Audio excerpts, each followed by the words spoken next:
Bonjour à tous et bienvenue dans cette nouvelle vidéo sur les vecteurs. Tout d'abord, qu'est-ce qu'un vecteur?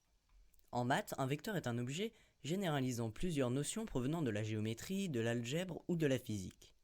Mais en gros, c'est une flèche qui possède un sens, une direction et une norme. Prenons un exemple. Le vecteur UV se note UV et a pour direction la droite UV. Pour sens U vers V, et sa norme correspond, elle, à sa longueur, qui est ici de 3 carreaux. Un vecteur nul est un vecteur qui transforme un point en ce même point. Par exemple, le vecteur MM est un vecteur nul. Peut-on additionner des vecteurs? La réponse est oui. Prenons par exemple le vecteur U que nous voulons additionner avec le vecteur V.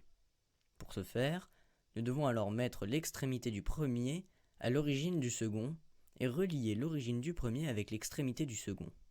On peut alors dire que le vecteur W est égal au vecteur U plus le vecteur V. Parlons maintenant de la relation de Chasles. La relation de Chasles permet de calculer la somme de deux vecteurs dans un espace affine quand l'extrémité du premier est choisie égale à l'origine du second.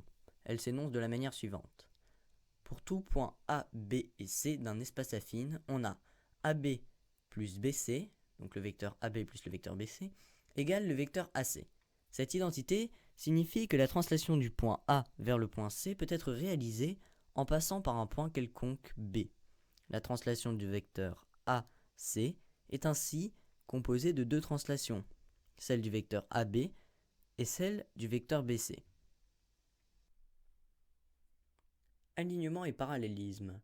Trois points A, B et C sont alignés si, et seulement si, les vecteurs AB et AC sont collinaires. Deux droites MN et PR sont parallèles si, et seulement si, les vecteurs MN et PR sont collinaires.